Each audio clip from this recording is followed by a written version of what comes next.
안녕하세요. 뱅크몰TV입니다.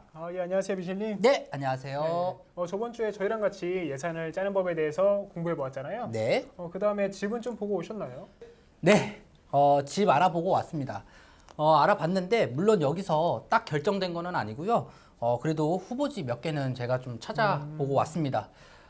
자, 여기서 혹시 내 집 마련을 꿈꾸는 우리 뱅치님들이 계시다면 저를 보고 따라와 주시면 됩니다. 아시겠죠? 어딜 보고 말씀하시는 거예요? 여기 보고 얘기합니다. 아, 그러셨어요? 후보지를 몇 군데 보고 오셨다니까 너무 잘하셨어요. 네. 그러면 이제 저희가 어디서부터 알아보면 될까요? 아무래도 제일 걱정되는 부분이 대출이라고 좀 생각이 들고요. 은행에서 대출이 또 안 나오고 요즘에는 또 대출 규제도 점점 까다로워진다고 하니까 걱정이 좀 많습니다. 그렇죠. 네. 많은 분들께서 그 부분에 대해서 가장 고민이 많으실 텐데요. 오늘은 그 내용에 대해서 저희가 자세하게 알아보도록 하고요. 네. 그럼 미셸님께서 보고 오신 게 주택이 오피스텔인가요? 아파트인가요? 네. 제가 찾아봤던 건 아파트입니다. 아파트이세요? 네. 아파트를 보고 오셨다면은 그러면 가장 먼저 KB 시세를 알아봐야 하겠습니다. KBC가 뭔가요? 그거는 제가 설명을 드려볼게요. KBC는 국민은행 사이트에서 제공하는 아파트 시세인데요. 네. 대부분의 금융사들이 대출을 나가기 전에 이 KBC를 기준으로 대출 한도가 계산이 되고 있습니다. 그래서 이제 집에 대출을 알아보신다면은 KB 시세를 꼭 먼저 확인해 주셔야 되고요. 이 KB 시세는 아까 말씀하신 국민은행 사이트에서 누구나 쉽게 검색할 수 있고 알아볼 수 있습니다. 미셸님께서는 그럼 아파트를 어느 네. 지역에 있는 어떤 아파트를 보고 오셨나요? 저는 지금 두 군데를 확인을 했고요. 지금 역곡역에 위치한 이제 역곡 2편 사상 5차 24평짜리 아파트와 그다음에 중동에 위치한 꽃마을 건영 아파트 24평짜리 이렇게 두 군데를 좀 보고 왔습니다. 그러면은 부천 쪽으로 알아보고 오신 것 같은데, 네. 네, 저도 사실 예전에 그쪽으로 좀 임장을 다녔었거든요. 임장이요? 그럼요. 네. 그래서 혹시 보고 오신 곳이 그 역세권 쪽으로 보고 오신 건가요? 그렇죠. 아무래도 역세권을 본 이유는 이제 와이프 직장과 제 직장을 이제 생각을 하다 보니까 1호선 라인과 7호선이 있는 그 두 군데를 이제 아무래도 확인을 하게 된 거죠. 혹시 피디님, 그 KB 시세 지금 확인이 바로 되나요? A few moments later. 5억 2천이라고 하시네요. 그러면은 대출 한도 때문에 조정 지역으로 선택을 하신 건가요? 네, 뭐 그러면 안 되나요? 예, 장난입니다. 여기도 이게 성격 장애가 좀 이해 좀 해주세요. 일단 조정 지역을 선택한 이유가 가장 큰 게 아무래도 서울 같은 경우는 대출 한도가 좀 더 적게 나오고 뭐 제가 또 마련해야 되는 돈이 없기 때문에 아무래도 조정 지역을 선택하게 된 것 같습니다. 네, 그럼 굉장히 잘 알아보고 오신 것 같은데요. 그렇게 내 대출 계획에 맞춰서 집을 알아보는 것도 굉장히 좋습니다. 아파트 시세가 5억 2천이라고 하셨으니까요. 그러면 저번 주에 배웠던 내용을 토대로 한번 한도를 계산해 볼 수 있겠어요? 제가 아직 헷갈리니까 좀 도와주셔야 될 것 같거든요.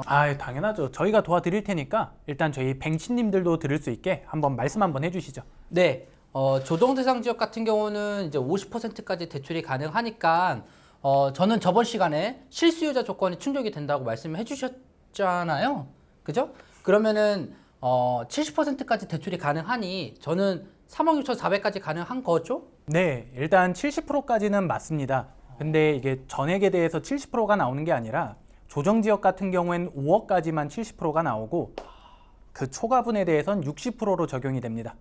그래서 5억에 대한 70%인 3억 5천만 원과 나머지 초과분인 2천만 원에 대한 60%를 해서 최대 받으실 수 있는 게 3억 6,200만 원까지 대출이 가능하신 거고요.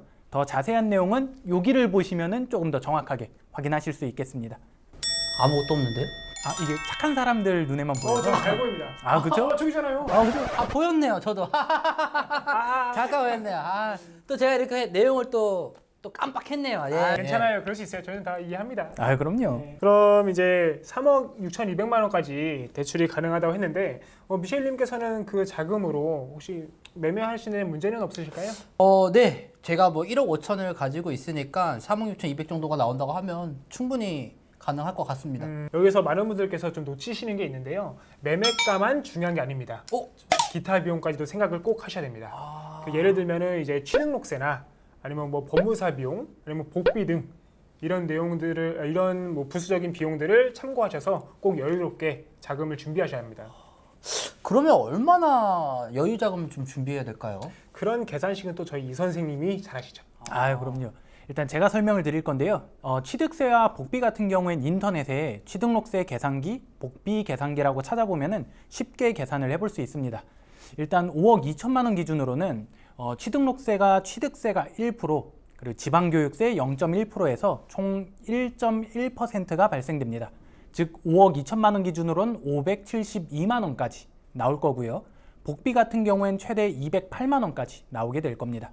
그러면은 기타 비용이 대략 한 1,000만 원 정도는 있어야 된다는 거네요. 더. 근데 아쉽게도 거기서 끝이 아닙니다. 그럼 뭐가 있죠? 이사를 하는 비용도 있을 거고요. 네, 또 입주하시면은 입주 청소 비용도 있을 거고. 네. 그리고 간혹 가다가 인테리어 하시는 분도 있으실 테니까 이런 비용까지 생각을 해주셔야 될 것 같아요. 저는 인테리어 나중에 해야겠네요. 왜 이렇게 바보같이 웃어요? 여기요? 저요? 인테리어 비용뿐만 아니라 집을 들어가는데 보수를 해야 될 부분이 있으면은 그쵸. 그 부분도 무시를 못합니다. 네, 그럼 제가 부천의 다른 아파트도 보고 있는데 오늘 배운 것처럼 이러한 한도 계산으로 또 제가 다른 아파트를 알아보면 되는 거겠네요. 그렇죠. 오늘 이제 배웠던 계산 방법과 시세 확인하는 방법 배웠잖아요. 네. 이걸 통해서 이제 앞으로 매물을 구해보시면 될 것 같습니다. 그리고 1층 같은 경우에는 좀 주의하셔야 될 점이 있습니다. 1층이요? 네, 기본적으로 1층 같은 경우에는 KB세에 나와 있는 일반가가 아니라 하한가 기준으로 적용이 되거든요. 그래서 KB세는 하한가, 일반가, 상한가 이렇게 세 가지로 나눠져 있는데 보통 하한가 같은 경우에는 조금 더 낮게 측정이 되어 있어서 1층 같은 경우에는 대출 한도가 조금 더 줄어들 수도 있습니다. 그리고 1층 같은 경우에는 이제 일반가 기준으로 대출 한도를 계산해주는 금융사들도 있으니까 이 부분까지 같이 참고해 주시면 좋겠습니다. 그럼 1층 같은 경우는 이제 한도가 적게 나오는 거잖아요. 그렇죠. 그럼 필로티는요? 필로티 같은 경우에도 금융사마다 다릅니다. 그렇구나. 근데 이거 좀 저거 눈에 거슬려가지고. 예, 죄송합니다. 저거 예. 거슬리는 거 하지 마세요. 열받으니까. 그럼 이제 주택 가격에 대비해서 한도를 계산하는 방법을 배웠으니까 이제 진짜 소득으로 대출이 가능한지도 체크를 해봐야 되는 거 아닌가요? 굉장히 중요하죠. 그렇죠. 예. 이걸 제가 알기로 이제 DTI라고 하고 있는데 미셸님께서는 소득에 문제가 없을까요? 제가 봤을 때는 저희 정미셸님은 크게 문제는 없을 것 같습니다. 왜 그러시죠? 일단은 조정지역에서 한 3억 5천 정도 받는다라고 하면 다른 신용부채가 전혀 없을 때 부부 합산소득 기준으로 한 4천에서 5천만 원 정도만 나오시면 충분히 받을 수 있거든요. 그래서 뱅치님들 같은 경우에도 내 조건에 맞춰서 확인을 원하신다면 DTI나 DSR 계산기 같은 것도 다 어플에 나와 있으니까 꼭 확인해 보시는 것도 좋을 것 같습니다. 그렇군요. 오늘 정말 많은 것을 배워가는 것 같고 집 사는데 정말 막막했는데 어떻게 보면 한 걸음씩 조금 더 다가가는 그렇죠. 입장이라 조금 더 기분이 좋은 것 같습니다. 그렇게 느끼셨다니까 정말 다행입니다. 네. 아까 앞서 미셸님께서 말씀하셨지만 정말 대출도 알아보기는 힘들고 집을 구매하는데도 정말 어려움을 갖고 계신 분들 많잖아요. 그럼 미셸님을 따라서 저에게 한 발자국 한 발자국 같이 다가와 보시면은 정말 많은 도움이 될 것 같습니다. 네, 그리고 또 모든 분들이 저희 정미셸님처럼 같은 조건을 갖고 있다고 보기는 어려울 텐데요. 각자 조건도 전부 다 다를 거고 예상하고 계신 예산도 다르기 때문에 이 예산을 잡을 때 내가 계획했던 이런 조건들에 맞춰서 계산을 꼭 해보셔야 됩니다. 그리고 또 뱅치님들께서 이제 궁금하신 점이 있다면은 여기 댓글로 남겨주시면 저희가 또 친절하게 답변을 또 자세하게 도와드리도록 하겠습니다. 그럼 그 다음 단계는 제가 어떻게 해야 하면 될까요?